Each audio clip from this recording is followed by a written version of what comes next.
having said that, let me begin with Susan Murphy, and I'll start with Susan. Tell us a little about your journey.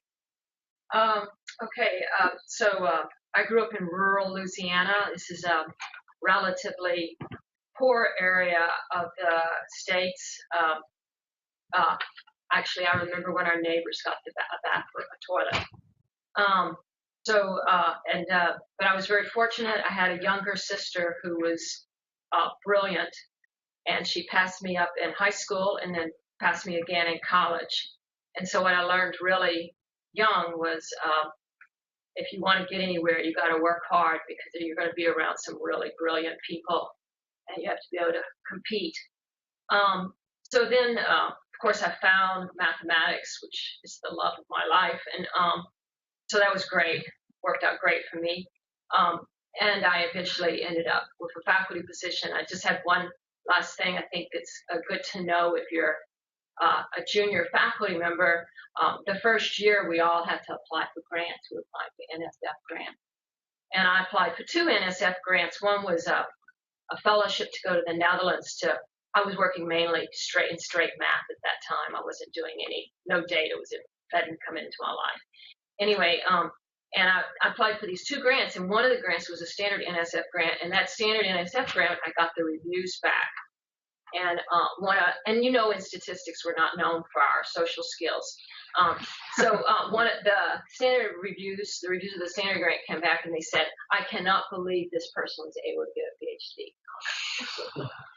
Luckily for me, the other grant was funded, and from then on, in my early career, I was half a year in Europe every year, mainly doing math. Thank you. So that leads us to what excites you about your job?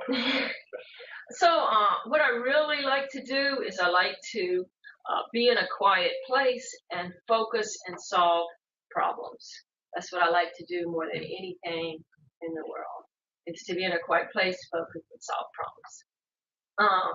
And to use math to bring clarity to a problem that appears complex, and then communicate a way to think about the problem clearly. Does academia allow you that quiet time, or have you know something that I don't? About your job. Yeah, because my next question is, what dismays you about your job? What dismays me about my job is administration, and not having very much time, having to have a real stiff spine in order to reserve that time to focus, be happy, solve problems. And how do you compartmentalize your day? Do you? So I try not to ever have meetings in the morning. People know that about me. So the morning is, I know that's when I think best. So I try really hard never to have meetings in the morning. I fail, but I try. And I try to spend as much time as I can alone, which is hard, but I'm a statistician, right? I mean, so we're not social creatures. So that spending time alone means that I can focus and solve problems. All right. So this is where we'd like to know what kind of skills and experiences do you recommend someone who wants to be like you? So other than going to the Netherlands. Routinely. Yeah, the Netherlands is great. I think if you want to work in data science, nowadays there's 3 big skills. That's having a good background in mathematics, having a good background in computations, and communication skills. That's absolutely essential. Writing skills and reading. Yeah, by communication skills, I mean writing and networking, learning how to have a conversation with someone, learning how to have, within, say, knowing your elevator speech and being able to say it with clarity, what you do. This is absolutely critical. And it's something certainly I discounted a great deal when I was younger. Are there data scientists in the audience? Are there questions among skills and experience to that team? Advice on how to have multidisciplinary collaboration. Yeah, so for me, that happened much later in life, right? But communication, again, the ability to communicate both in writing and verbally, to always treat other people the way you would like very much to be treated. That's what I really want to do, and I think that helps with interdisciplinary communications. And I try and always put myself in the other person's shoes and think, well, how would I be confused if I had their background? And then I try and I try to speak with enough clarity and exchange ideas with that person so that I really can. Is that where your humility comes from? Trying to put myself, I try really hard to put myself in other people's shoes. I want to be treated like a real researcher, and I want to treat other people like a real researcher. Go ahead. Would you and repeat your question loud so that we can all hear? Well, actually, we'll bring a mic to you. Or I can just speak out loud. Thank you.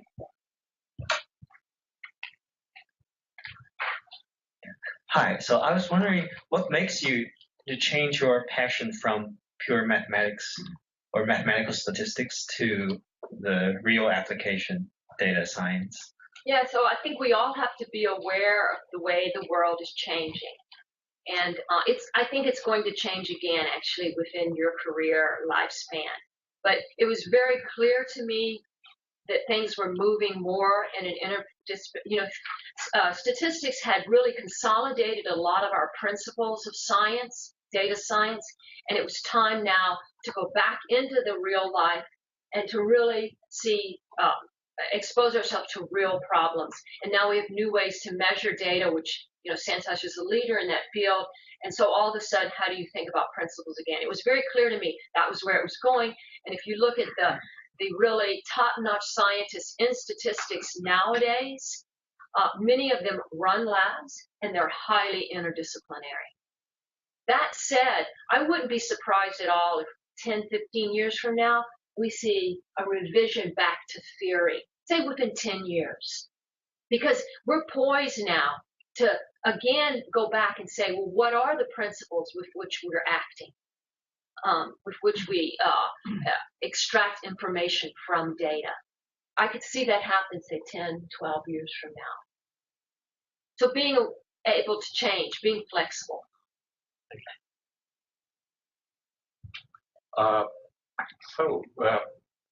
Leading on, 3 things that you wish you had done as a graduate student to better prepare you for your career.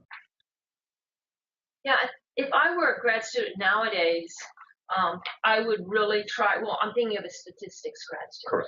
Correct. I would really try and have some sort of either graduate student assistantship or a summer where I did a lot of computational data statistics, complex data, heavily computational, and where I had to write reports and communicate my results. I'd really try hard to do that. I personally would I would have still been theoretical because that was my first love, but I would have told myself I need to do these other things to round myself out. Any other things? No.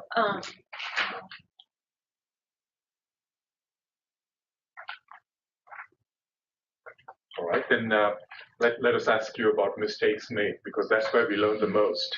What are the common mistakes that people make, you see, in choosing your career? Yeah, so the big thing I see, I don't know how it is in CS. It'd be interesting to understand that in CS. But in my world, the big mistake is that people want to have tons of publications, and they want to be very broad because it makes them look cool. Instead of having excellence and depth. That is the first big mistake.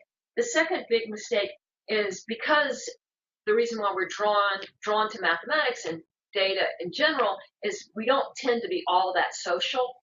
So avoiding social settings, avoiding practicing our communication skills, those are really big mistakes that I think one should avoid. So try to have depth and excellence. Long term, you'll more likely to be recognized if you have depth and excellence in that depth as opposed to breadth. Practice your communication skills. And also, if you're a grad student, think ahead of time who are you going to be your letter writers for that first job. Because a lot of grad students come to me, they took one course from me, and they want me to write a letter for them. I can tell you that letter is not going to help them. I need to know them as a person. I need to know them in terms of work habits before I can write a quality letter. And you need at least 3 or 4 letter writers. So you really need to think to yourself, who are going to be my 3 or 4 letters? So I'm curious to get your thoughts. So the departmental structures are built on disciplines that worship intellectual purity. Right. And yet you are at a time where, like the MD2K, you're doing a lot of transdisciplinary work. Yeah. And how do you reconcile this deep dive with this kind of horizontal reach? So I see 2 different ways. So I can compare Michigan with Harvard. So like at Michigan, there are research institutes, and so you can be really active in those research institutes. So you have to that's how you get your interdisciplinary happiness, is through the research institutes. I have to say, the stat faculty at Harvard are incredibly interdisciplinary. So it could very well be that in some departments they're really valuing interdisciplinary work. But you can have excellence in depth and still be interdisciplinary. Doesn't mean breadth with no depth. It means that the problems you're focused on, the ones you're trying to solve with excellence, really came from real life, came out of collaborations. That's what it means. It doesn't mean breadth necessarily, or spurious breadth. Yeah. No, that's a very useful, nuanced answer for a graduate, I think, for actually many faculty. So what from your perspective, are some of the common traits of people who are successful in statistics? So I think of the really great statisticians, like the guy who invented the bootstrap. Excellent communicator, excellent math skills, and excellent computation. I mean, those are the big 3. And I cannot overemphasize the communication part of it. One of the things that I personally derive, I always look back fondly on my teachers in English and all the general education courses that I did, because there are many brilliant scientists out there, but very few can really communicate in a very compelling manner. So don't diminish your English and the humanities. I think they are equally essential. Greg? There was a study done by Gary Schuster when he was at the University of Illinois. He's now at Georgia Tech. And he did a study across many different disciplines of what are the predictors of academic success, and communication skills was far and away more important than your expertise in your discipline. Right. I'm not surprised at all. It doesn't surprise me. You have to be Einstein if you want to get away without having excellent communication skills. You know, if you're not Einstein, you need to focus on your communication. Which includes all of us. Right. So I think, it's just again a validation of all the humanities faculty on campus and all the courses, and the critical thinking and the exposition of putting it down in those 12 pages of an NIH grant. So I'm glad to hear you reinforce that aspect. Oh, I shouldn't ask you this question. How is the work-work balance in your life? No, I meant the work-life balance. I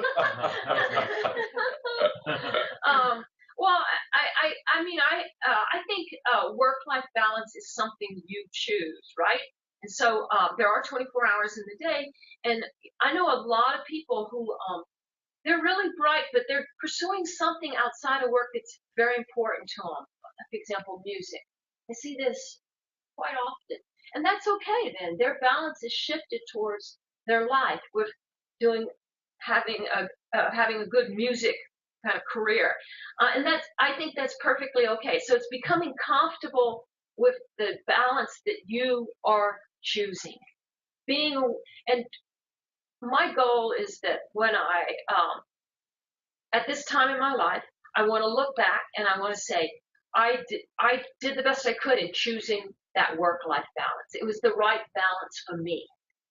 Yeah. That's the critical thing, is what's the right balance for you, And you want, when you're older, to look back and say, I did the best I could. I did pretty, Not to mention, you find ice hockey an expression for your frustration. You played, yeah, afterwards. So that is great to know.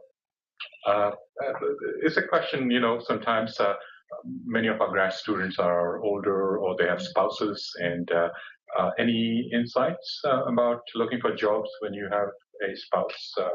Institutional insights? Well, more and more universities are trying hard to accommodate both spouses. So that's really quite positive. I do think it is hard on a lot of guys when they have a spouse and that's the one the universities are pursuing. So if you're in that situation, you got to kind of figure out your own path. But my experience is the universities are trying, particularly the better universities. Certainly, University of Michigan tried. They tried to help both spouses. Right. Well, it's a question I think President Rudd would be able to answer with greater clarity. But good to know your viewpoint. So, what's a typical tenure trajectory, if there is one, for someone starting out in your field? Yeah, nowadays, when I went through school, you went straight, you got your PhD, and you went straight into an academic position. Now it's really not that way anymore. It's PhD, postdoc, assistant professor. Maybe after 10 years, you'll be an associate. Things went really well. So still, the postdoc now has become very important. And do people go into industry, like, jump to Google and they come back, as I've seen several do? Yeah. And data science is such a... Right.